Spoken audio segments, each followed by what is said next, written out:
Hello, the doc is in and welcome back to another chapter of Black Clover, chapter 338, the details of journeying through a foreign land.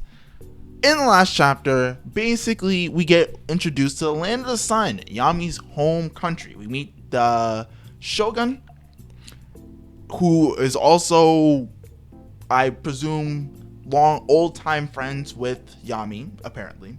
We get to see some really mad looking little child girl, I think. And basically, this is where Asta's gonna have his huge training arc, and the Shogun's gonna help him out, it seems. And that's about it for the last chapter.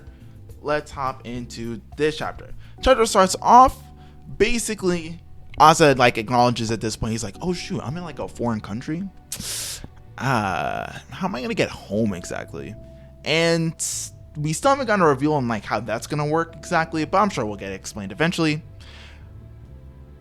But we have the Ryudo, that's the name of the Shogun. We have him explaining. He's like, you don't have to worry about hurrying up and getting back soon. It seems like Lucius isn't making his move just yet. And in the last chapter, it was also revealed that somehow has some type of power that allows him to I wouldn't say predict the future, but he's able to just know certain stuff. Obviously he's never been to the Clover Kingdom, but he is aware of who Asta is, this whole situation that happened, what ended up bringing him here and all that stuff. So with that being said, Asta's the guy's talking to him. He's like, oh, don't worry about it. You don't have to go back right this second anyway. And Asta's like, well, you said you're a shogun. What exactly is that? And Ryodo kind of explains. He's like, the best comparison I can give to you is that I'm the wizard king of the country. And Asta's like, oh shoot, you're wizard king? And so as they're talking, Asta's kind of like, well, if you're the wizard king, I don't know. I mean, I can't sense magic or nothing, but you seem kind of weak, not gonna lie to you. And so girl is mean mugging Horde when he says this. She is pissed. She feels like Asta's talking spicy.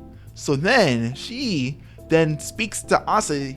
She's like, watch your mouth. Don't you dare disrespect my man Ryu-sama again, outsider. And I'm not gonna lie, maybe it's just because of translation, maybe it's because it's a manga, it's not for adults or nothing, but trust and believe, with the way her vibe is, she definitely gives me foreigner, get out of my country kind of vibes. All right, she's saying outsider with foreigner vibes and is coming with all the racism she can muster. I can believe it. But Asta gets pressed and he apologizes, and Ryudo's kind of like, oh, chill out, Ichika, which is her name. He's like, oh, it's not that deep. And so as Asta's looking at her, I guess he's kind of analyzing her key. He's like, oh, she seems very mad at me, which is, it was pretty clear based on the way she said outsider. And he also mentions that she seems kind of familiar, which we'll get explanation for in just a moment. But that's that. From here, Ryudo's kind of like, oh, well, you're going to be here for a while, so let me show you around the sites, give you a little tour. So they go outside. It kind of looks like a Japanese village, got all the towns or whatever. And so they're walking, and we see that here, instead of grimoires, they have scrolls, and that's how they use magic. And they call their magic sorcery.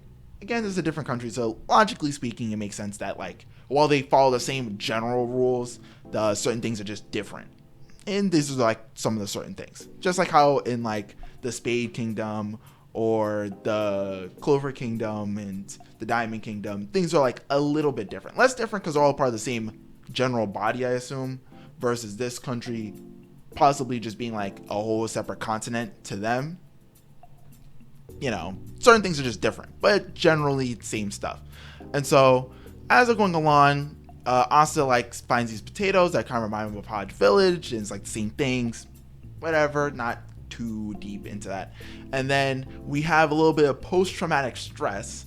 We have Asta seeing, I assume either an older sister, mother figure, something like that, and a kid, and they're walking together and they're holding hands, and he's asking her to go somewhere or whatever. And then you have Asta being like, dang, that was kind of like me, and Sister Lily. And then he remembers, oh yeah, Sister Lily's debatably dead. And so, the post-traumatic stress, really, the depression's like really coming over him.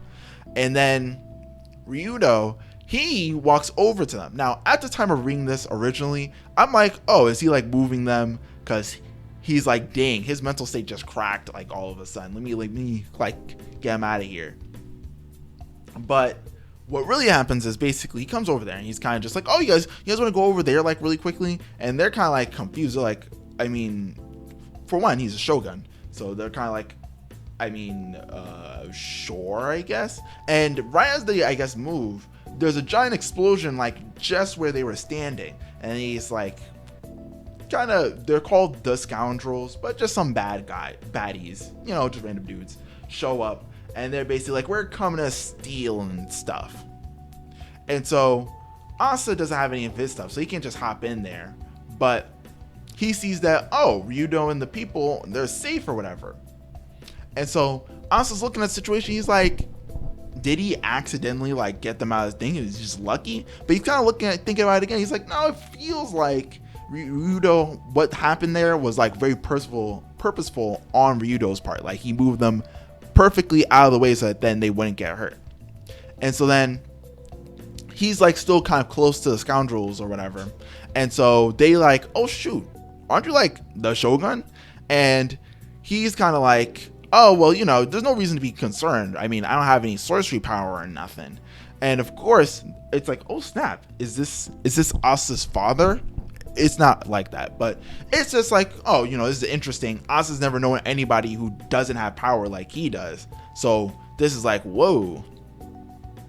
But he's like, not to worry, guys. Don't be afraid of me. Ichika, my gal, she's going to come over here and she'll take care of you. Now, of course, the Scoundrels, they're like, oh, well, she's just a child, whatever. They're talking crazy to her. And her aggression's high. So she's like, do not touch me, you cretins. Her eyes got some lightning effects going on next to them, and her hand, it got like this weird thing going on. And Asa's feeling that spiritual pressure, all right? And so then she puts her hand up, right? And like she seems real focused. And then we get like these, I don't know, it could be force ghosts, force ghosts as in like key ghosts, or speed blitzing. And also around her body when she makes this pose and she has like these after images kind of like coming in contact with each individual Scoundrel. She has like darkness flowing behind her. I'm like, what's going on here? And whatever she did knocks them all into the wall, and they're all done. They're done. They're finished. One shots across the board. And so Asta's looking at this. He's like, I don't know what that was. It seems like her ki just swelled up and then boom, they were attacked or something. And then he also mentions like, oh, there's the darkness that kind of like was flowing around her body or whatever. And everybody's like, oh snap, good job. And they're like, oh, Yami don't know. It's like, Yami? Also, not to mention, they also are like, oh, one of the 7 Ryuzen saved them or whatever. Which, okay, seems like she's a part of this group called the Ryuzen. 7 Ryuzen, cool. 2, Yami don't know. Japanese people say last names. So it's like, wait. Your Yami's your last name? And so Asta's like, there's no way.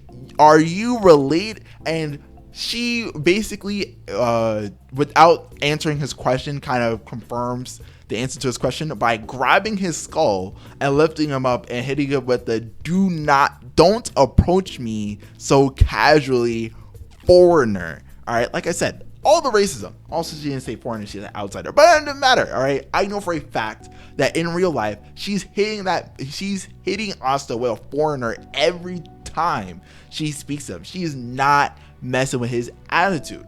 And we get a pseudo explanation for that in a second, but basically Ryudo's like, oh, BB Way, Ichigo's Yami's younger sister. Who would have guessed? But you should train with her if you want to get stronger. And so Asta's like, holy shit, Yami has a younger sister. What? And the end of the chapter goes as such. Ishika like says to Asta, Ryudono might be looking out for you, but foreigner, I really hate men like you. Now, what that means, I don't know, but in the general story speaking sense, she has now become one of the harem. The addressment, the unnecessary aggression, this is clearly the Noelle parallel. Now, will she be Noelle but for real and just genuinely not like him the whole time? Because we had Noct come in the last arc and he was